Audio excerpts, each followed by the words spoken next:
In the sweltering pine woods of Louisiana, at Camp Claiborne, a new kind of fighting force came into being on April 1st, 1942. It was the height of World War II, and while the United States was preparing to wage a war for freedom overseas, it remained deeply divided at home. The newly formed 761st Tank Battalion was composed almost entirely of African American soldiers, a segregated unit forged in the fires of racism, yet destined to become one of the most courageous armored battalions in U.S. military history. They would come to be known as the Black Panthers, and they wore their motto with pride: "Come out fighting." From the beginning, their journey was one of struggle. In the Jim Crow South, the men of the 761st trained under the weight of discrimination. They faced hostility not just from the society around them, but often from within the military system itself. Black soldiers were viewed with suspicion, treated as inferior, and frequently assigned menial duties instead of being given opportunities to lead or fight.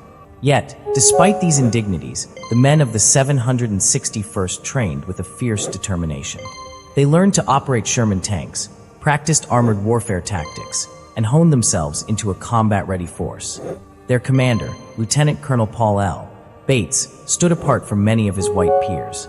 He refused to tolerate the racism often directed toward his troops, insisting that the men under his command be treated with the respect due to any American soldier.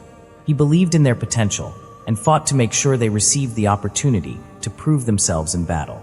Among the officers was First Lieutenant Jack Roosevelt Robinson, a former UCLA athlete and future trailblazer who would break Major League Baseball's color barrier.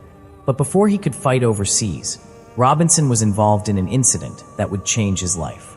In July 1944, while stationed at Fort Hood, Texas, he was ordered to move to the back of a segregated bus. Robinson refused. For standing up to racism, he was arrested and court-martialed. Although Lieutenant Colonel Bates refused to press charges, Robinson was transferred out of the 761st and acquitted too late to rejoin them. His battlefield would become baseball, but the discipline and courage forged in the 761st would define his legacy. The rest of the battalion shipped out to Europe in October 1944, landing at Omaha Beach and preparing for combat under General George S. Patton's Third Army. Patton addressed the men personally, delivering a famous speech that simultaneously recognized their potential and revealed his internal prejudice. "Men," he said, "you're the first Negro tankers to ever fight in the American Army. I have nothing but the best in my army. I don't care what color you are as long as you go up there and kill those Kraut Sansoff bitches." His words were meant to inspire, but privately, Patton was hesitant to rely on black troops. Still, the eyes of the nation and of history were now on the 761st. Their first test came in early November 1944 in the small Belgian village of Morville-les-Vic. The 761st was tasked with seizing the town from German control, fighting alongside the 26th Infantry Division. Lieutenant Colonel Bates, wounded the night before, was not on the field. The attack would be led by African American officers, a rarity at the time, proving not only the competence of black soldiers, but their leadership in the most dangerous of missions. Captain John D. Long, a gritty and fearless officer from Detroit, led B Company into the assault. Behind him rolled a Sherman tank commanded by Sergeant Roy King. As the lead tank rumbled into town, a hidden German Panzerfaust struck it. 2 of King's crew were injured. Under relentless fire, the rest of the men dragged them to safety, then turned their fury on the German attacker, killing the soldier with the Panzerfaust and the crew of a nearby anti-tank gun. King himself ran to aid a wounded white infantryman and was struck by enemy fire. He refused evacuation. 12 days later, King was killed in action. His bravery would earn the respect of his men, and even of his enemies. A captured German officer later told Captain Long that King and his crew had fought with a courage he had only seen equaled by Russian tankers. Heroism ran deep in the battalion. Staff Sergeant Reuben Rivers, one of the unit's finest tank commanders, was leading his company through a narrow French road when they encountered a German roadblock. With bullets cracking through the air, Rivers leaped from his tank, hooked a steel cable to the barricade, and returned to his vehicle to pull the obstacle out of the way.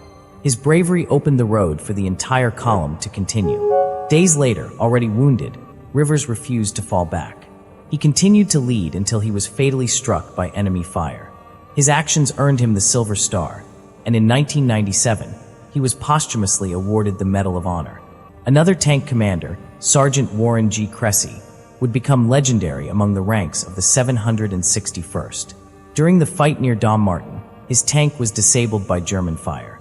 Without hesitation, Cressy jumped out, took control of a machine gun on a nearby half-track, and wiped out the enemy position. The next day, as his new tank got stuck in the mud, he dismounted under fire to free it. While doing so, he saw a German machine gun pinning down American troops. He climbed back onto his tank and opened fire with his turret gun, silencing the threat. Cressy repeated these feats several times that day, braving bullets and mud to keep the advance moving.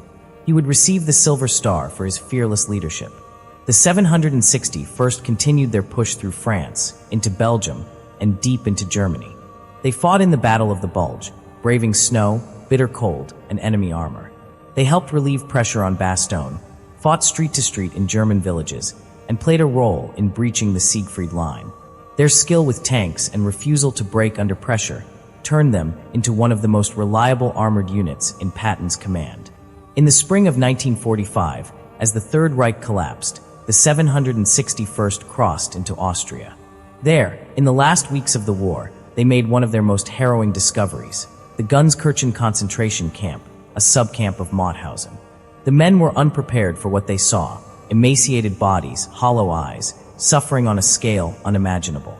For many of the Black Panthers, who had themselves been treated as less than human in their own country, the sight of Nazi inhumanity left an indelible mark. By May 1945, victory had been won in Europe. The 761st had fought across 6 countries, spending 183 days in combat. They destroyed hundreds of enemy vehicles, captured or killed thousands of enemy troops, and blazed a trail of glory from Normandy to Austria, all while fighting the prejudice of their own army.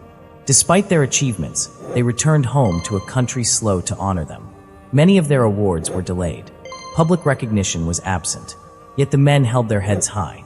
They had answered the call, faced the enemy, and stood their ground. It wasn't until 1978, more than 3 decades later, that the 761st Tank Battalion received the Presidential Unit Citation, awarded by President Jimmy Carter. In his words, the Black Panthers served with great distinction and valor.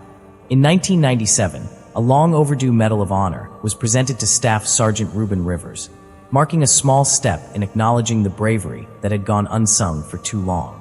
The story of the 761st Tank Battalion is not just one of battlefield courage, but of moral and human victory. These men fought 2 wars, one against fascism abroad, the other against racism at home. They did not waver. They did not fail. They came out fighting, and they never stopped.